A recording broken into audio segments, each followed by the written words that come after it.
What is going on, everybody? Welcome back to the channel. Aftersound here, bringing you Splinterlands content every single day. We also stream right here on this channel as well as on Twitch, so make sure you come by and say hello. This video is also brought to you by my music, which is available anywhere you stream music under the name Aftersound, and I do have a new song out recently called Just Kids, so check it out. Let me know what you think, and I appreciate the support. All right, guys, jumping into another one of these videos answering your Splinterlands comments. To start off, I just want to say thank you guys for taking the time to watch the videos and leave thoughtful comments. I hope you guys are enjoying this series, and I will continue it as long as people leave comments. So let's go ahead and dive right in. The first one here is from Snowballs in response to my "Is Splinterlands more fun now than in 2021" video, who says, yes, it's more fun for me now. I like how many different options and routes there are now. And I tend to agree with this, right? I love the fact that I actually don't need to buy more cards. I can just go and play in wild format, and once it comes back, survival mode whenever I feel like it, right? With all the cards that I have. I haven't had to buy significant cards. On top of that, I still earn new cards through the rewards mechanism. So my collection and my deck continues to grow. I'm not worried about unlocking those cards, but I can if I want to. Right now, I just collect them because I love playing with them. I'm not in a position where I'm getting like a ton of extras. So, yeah, and then not to mention land and hopefully any other game modes that they might come out with in the future.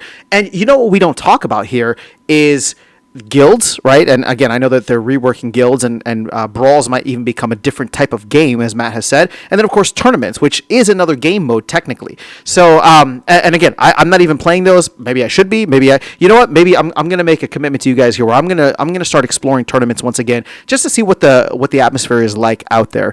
Yeah. Okay. So that's what I'm gonna do. But thank you, Snowballs, for that. Yvonne saying, and I did look this up beforehand, but at 5:25 I gave a savage response to him. So this was in response to Parham, right? And I was talking to Parham, who leaves comments on here a lot of times saying that like Splinterlands is a scam, and I was just challenging them and saying, hey, you know what? Feel free to bring like more. I'm giving you a platform, but bring some evidence, bring some logical arguments, like you know. And at the end of the day, and I think what the savage response was I'm like, I'm a little dismissive of the comments because they don't have anything else to them, right? Like I actually like the idea of having these kinds of debates if people will bring logic and reason and evidence into them so that we can have a discussion. I mean, you guys can look at the conversations and the live streams that we've done with the Triad. If you've either watched those live or watched the replays, you know Lorcas has gotten pretty upset about a lot of things in the past. And he brings a lot of solid arguments that many people in the comments agree to. And I don't sit there trying to shush him up. I don't sit there trying to correct him.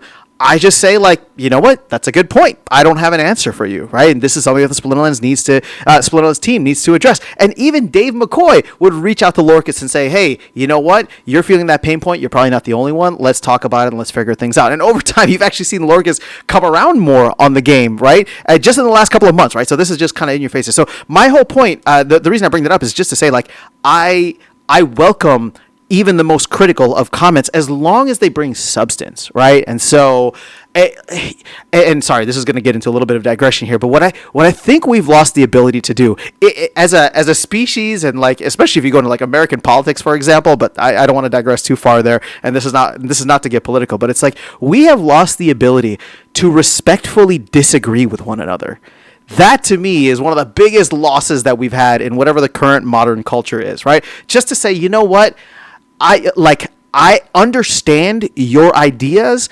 I've taken the time to logically understand, see how you got there, see the reasoning behind it, see how you would apply it, and I just fundamentally disagree. I think that this is a better way to do it, or I think that this was a better way to do it, or a better way to go about it, right? Like, we've lost that. Now it's just like, you're evil, you're stupid, you're whatever, right? And so that's not what we do here. If you have comments that are critical of the game or whatever the thing, or even the channel or me, whatever, like, that's fine. But, you know, bring it with some logic and reason, and let's have a discussion about it, about how we can make things better overall, rather than just, you know, trying to shit on everything. But I digress so much. Thank you, Yvonne. Yeah, I had to go back through and listen to be like, I wonder what you're referencing specifically, but it was that one. And Parham, if you're listening, again, the platform is yours. Leave any comment that you want. I'm not going to hide it. I'm not going to dismiss it. I'm not going to do whatever. I think I said I'll dismiss it if it's just saying that it's a scam, but I will still read it. I will still read it and show it on each and every one of these videos.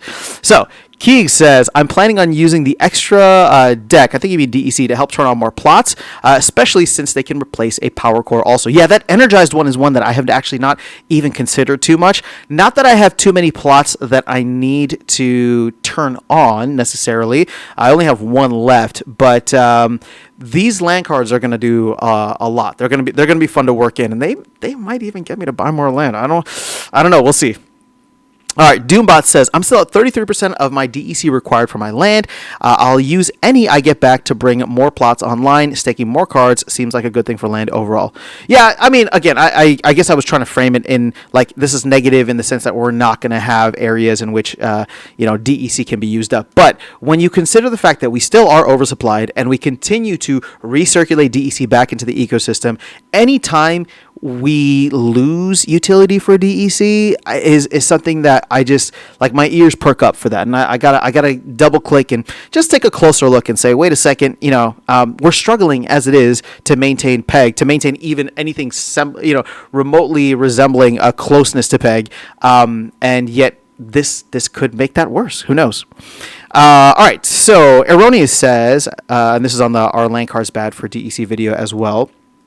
But Erroneous says, what do you think the bot farms are going to do with all the DEC they are going to get from selling CL rewards cards? Floor price on common CLs has already doubled from 4/10 to 8/10. I think it goes past 2 cents per copy. Maybe this is finally the payday they've been waiting for years. I think this whole thing is going to be a land stimulus. Whales are going to use this to buy more land and probably CL packs. I'm not quite sure what you're getting at here when you say bot farms are going to do with all the DEC they're going to get from selling CL reward cards. Well, I mean, I would assume if their bot farms just looking to extract, they would then sell that DEC, and that would drive down the price of DEC, right?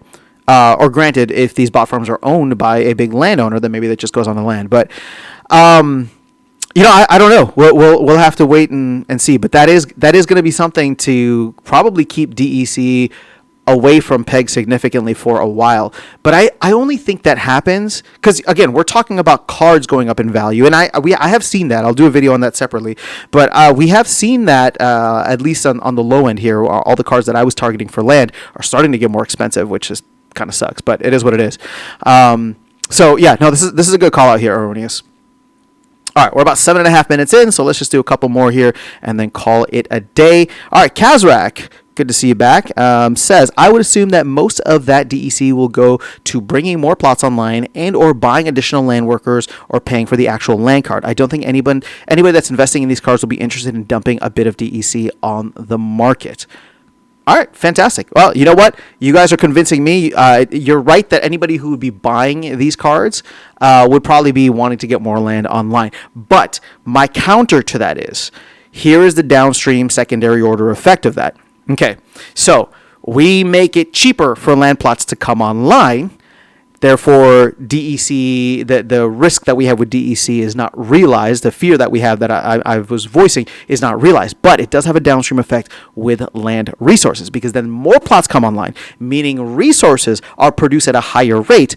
But are we having enough areas in which that, and enough utility in which those resources for land will maintain their value, or will they start to go down because the supply starts increasing faster than the demand? Again, I'm not saying what will happen. I'm just saying that is a potential outcome now, and depending on what we have available for land over the next couple of months, right? Maybe some 2.0 related things, maybe an even stronger demand for I don't know, mage wagons or things like that. Like who knows? Like, there could be stuff to mitigate it. I'm just saying that is a downstream effect to think about.